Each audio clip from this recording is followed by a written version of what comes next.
¿A qué hora se había anunciado que íbamos a empezar?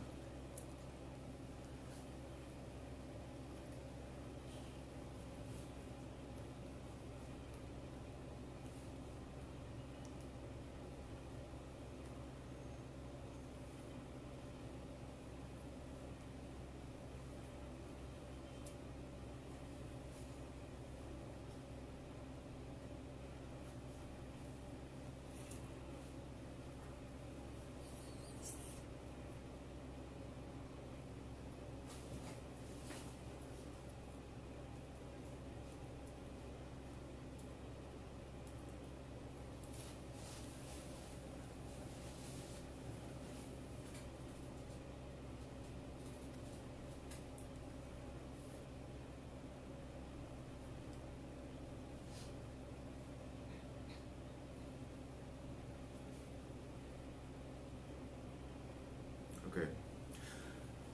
Buenas noches. Disculpen la ligera tardanza entre la hora anunciada para este Facebook Live y la transmisión.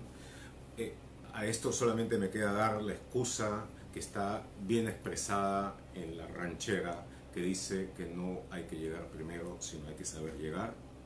Y el objetivo de este Facebook Live es informarles de que acabamos de publicar un editorial sobre la fuga y petición de asilo de Alan García. Le voy a leer el editorial y después responderé algunas de las preguntas que ustedes quieran formular. A continuación, el editorial. Y debo antes remarcar el hecho que un editorial expresa la opinión de quien escribe, la opinión del medio en este caso, es un ensayo, no es una investigación, aunque por supuesto tratándose de lo que es IDL Reporteros, cada uno de los datos que se aporta está fehacientemente corroborado. Alan García ha sido insistente y reiterativo en reclamar, proclamar y presumir su inocencia en el caso Lavallato.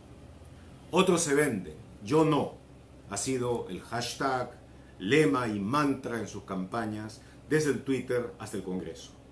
Y con la misma actitud, si acaso más beligerante, llegó hace pocos días al Perú a declarar ante el equipo fiscal dirigido por José Domingo Pérez Gómez, que investiga gran parte de este caso. El jueves 15 de este mes, la semana pasada, García declaró: dice el señor Nostri, pero Barata me dijo que hiciera una anotación de 20 millones. Entonces dicen, 20 millones menos 8 que le dieron al viceministro, los otros deben ser de Alan García. Demuéstrelo pues, imbéciles, demuéstrelo, es lo que dijo él. Él no lo sabía, García, no lo sabía aún, pero en esas horas IDL Reporteros acababa de publicar una nota que cambió en forma sustantiva el curso de la investigación. Poco antes de las 10 de la mañana y luego de las larguísimas horas de los cierres de real importancia, en los cuales, sin que importe cuánto trabajo se haya hecho antes, todo se chequea y verifica de nuevo, IDL Reporteros publicó Alan García y la Caja 2. Si el expresidente desafió a que se presentaran pruebas, si las había, ahí tuvo todas las necesarias y bastante más para responder a su reto. Hasta ese momento, Alan García había sostenido que él no había recibido dinero de Odebrecht y que todos los ingresos que tuvo, incluso la conferencia del 25 de mayo del 2012 en Sao Paulo, por la que le pagaron $100,000, provinieron de hombres de negocios e industriales representados por agentes intermediarios, en ese caso específico, el estudio de abogacía Spínola. La nota de IDL Reporteros demostró que García había mentido. Fue Odebrecht quien pagó la conferencia y lo hizo a través de su Caja 2, utilizada primordialmente para el pago de coimas.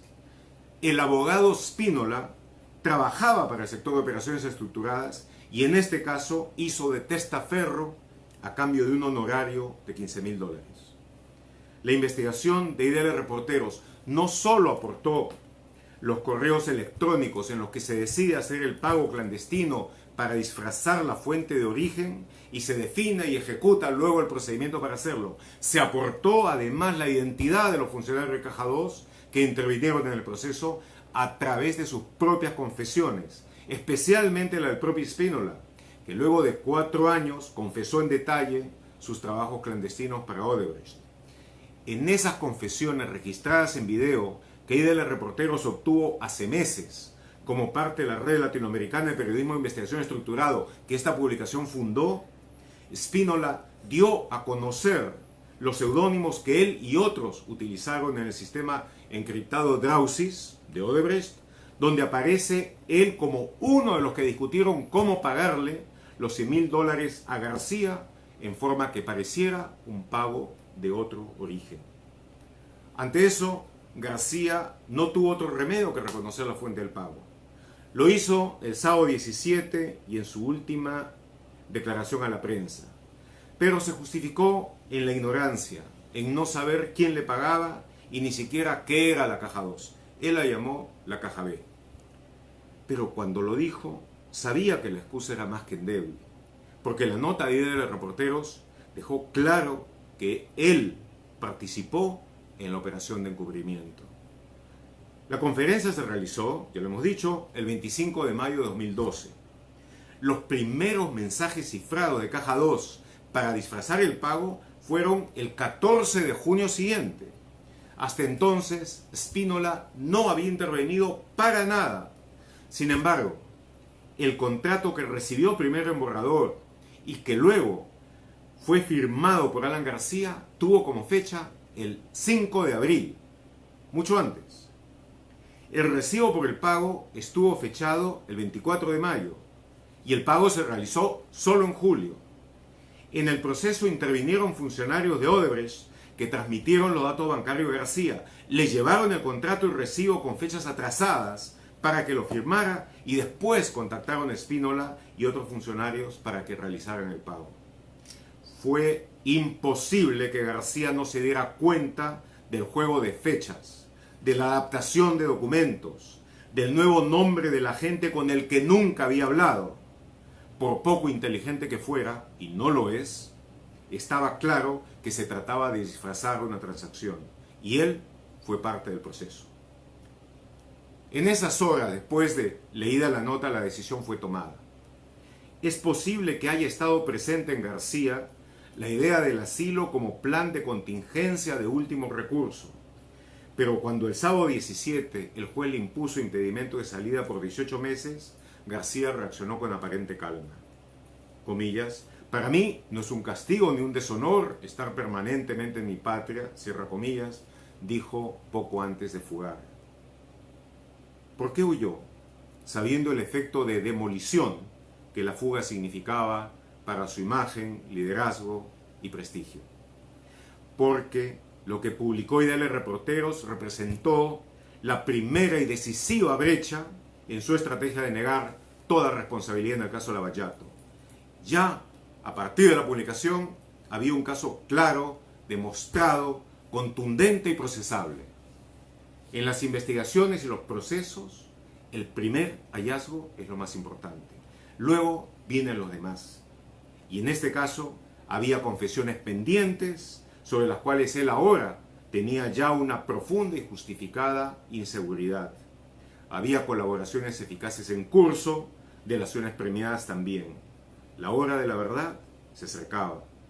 Y a esas alturas, viendo los correos electrónicos del sistema Drausis de Odebrecht que lo nombraban, García entendió que los 18 meses en Perú se iban a extender mucho más en juicios y revelaciones, en probables sentencias.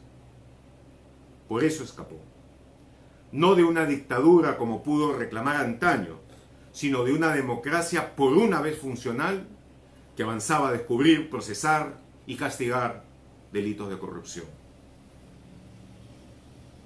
En los años de la Guerra Fría, cuando la ciudad de Berlín estaba dividida entre dos sistemas, se decía que los ciudadanos de Berlín Oriental, impedidos de votar, proclamaban su preferencia votando con los pies, es decir, huyendo a Berlín Occidental. En Lima, en 2018, Alan García no votó, sino confesó con los pies. García hace poco escribió que, comillas, como aprista creo en la historia, cierra comillas, por más que la historia no sea materia de fe, sino de estudio. Pero quizá la notable brevedad de su visita al Perú nos remita por contraste a los clásicos. Según Suetonio, Julio César resumió en 3 palabras su informe al Senado sobre una batalla victoriosa el año 47 a.C. Vine, vi, vencí. En el caso que vemos, las palabras pueden ser 3 también. Vine, vi, huí. Claro que su ejemplo no fue el de Julio César, sino el de Bettino Craxi. En la historia, al fin, cada cual escoge sus maestros. Bueno, y ahora, si hay preguntas, con gusto trataré de responderlas.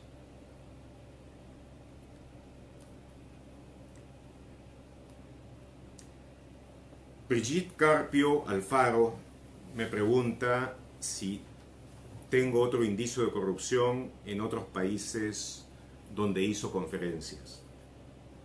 Hay una serie de aspectos sobre los que estamos trabajando en cuanto a este caso.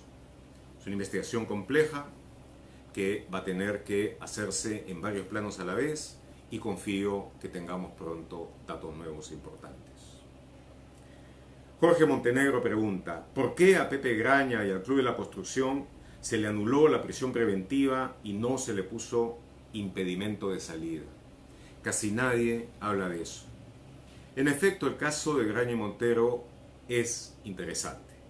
Aunque las razones que se utilizaron en el momento en que se les impuso prisión preventiva sean materia de debate, el hecho concreto es de que hay acusaciones muy graves contra Odebrecht, sobre todo en los procesos donde actuó consorciada con Odebrecht, que ya ha confesado corrupción en esos mismos proyectos y ha confesado además la forma y la manera en que se repartió el costo de las coimas.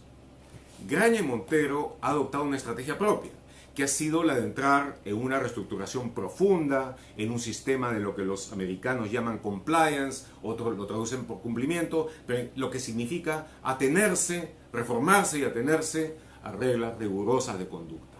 Pero en todos los casos donde se llega a ese nivel en la investigación sobre corrupción corporativa, primero debe haber confesión, primero debe haber revelación de los hechos cometidos, perpetrados, luego la discusión de cómo se pagan las reparaciones, parte de lo cual es la revelación de los hechos y por supuesto las reformas para garantizar en el futuro y a perpetuidad la integridad de la empresa. Hasta entonces, obviamente, la investigación debe seguir y debe seguir con energía. Y lo mismo que Graña y Montero debe aplicarse a varias de las otras empresas, si no a casi todas las del Club de la Construcción.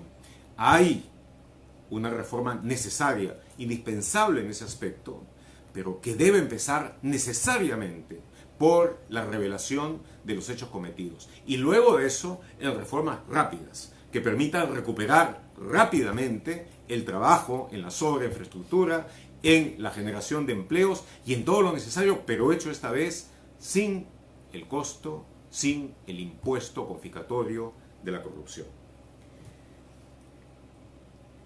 Noelia Huatuco Cabrera pregunta, ¿crees que pidió asilo por las revelaciones de Diario de Reporteros? Creo de que las revelaciones de Diario de Reporteros jugaron un papel fundamental en la petición de asilo. Sí, eso lo creo.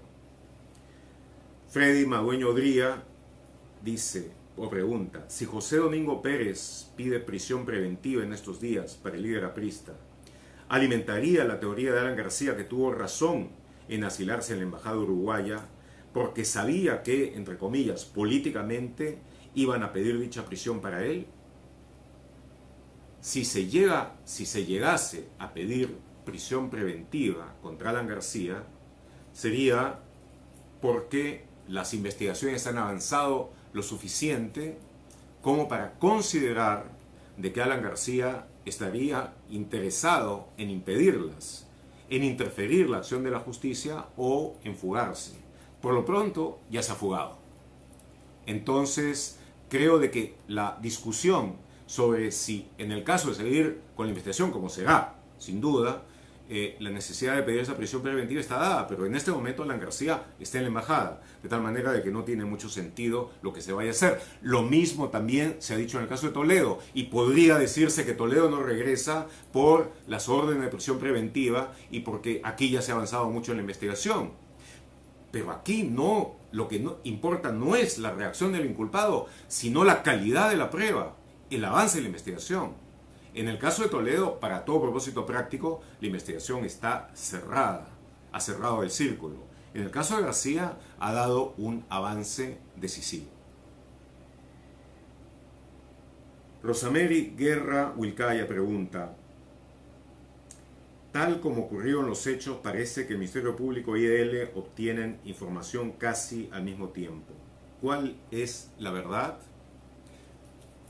Por principio, y yo diría que cualquier publicación seria de periodismo de investigación, nosotros no discutimos la fuente, no discutimos la procedencia de nuestra información y tampoco discutimos quiénes pueden o no compartirla con nosotros. Sin embargo, debo decir algo que ya está especificado en el editorial que acabamos de dar. Nosotros aportamos, por ejemplo, en esta investigación, información que sabemos no tiene nadie más, que concretamente son las confesiones, las delaciones premiadas de los casi 80 ejecutivos y colaboradores de Odebrecht realizadas a fines en diciembre del 2016, enero del 2017, dentro de las cuales estaba la de Espínola y dentro de las cuales estaba la de Marcos Grillo, que son los dos interlocutores principales en este proceso.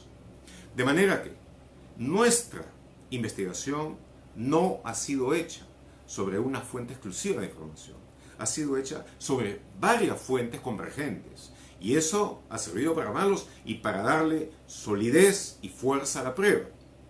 Eso significa también, y esto es importante que se sepa, de que muchas veces nosotros tenemos información durante un tiempo largo que no la publicamos porque la investigación a la que concierne dicha información está todavía en curso y necesita completarse.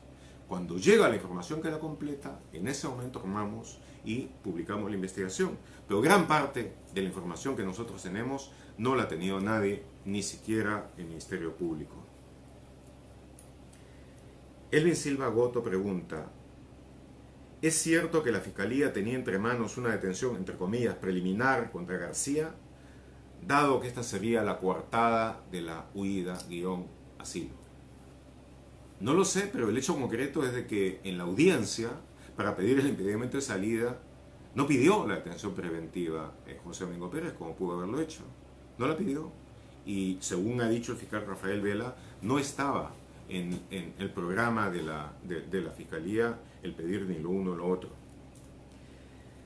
Daniel Alfaro dice: ¿crees que Alan García subestimó al fiscal Domingo Pérez? Me parece haber visto a alguien que lo dijo en ese sentido, haber leído. Y es probable que haya sido el caso, es probable que haya subestimado a todo el mundo. Asimismo, ciertamente no se subestimó. Alejandro Hernández pregunta: según tu propio análisis y el mío, ¿cuáles son las probabilidades de que pueda fugar Alan García? Bueno, ya fugó. Ya está en la Embajada de Uruguay. La única pregunta es si va a salir del país protegido por esa embajada o si, como sucede en otros casos, por ejemplo el de Julian Assange en Londres, pasa un tiempo muy largo en la embajada. En el caso de Assange ya son algunos años, porque el gobierno británico se negó a concederle el salvoconducto y como para que fuera a Ecuador. En este caso, de acuerdo con el curso que tome la discusión legal sobre si aplica o no el asilo en un caso de corrupción de delito común, el gobierno peruano pudiera negarse a solicitar, a dar el salvoconducto, incluso si lo pidiera el gobierno uruguayo, que está discutiendo sobre el caso.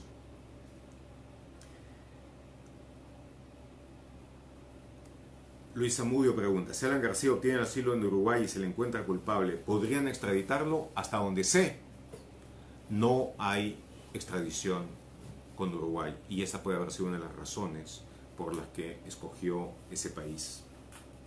Y finalmente, la última pregunta, Gustavo Valverde pregunta, ¿Jorge Cuba se ha acogido a la confesión sincera y lo está acusando a García? Jorge Cuba intentó entrar a un proceso de colaboración eficaz cuando todavía el fiscal Hamilton Castro estaba a cargo del caso.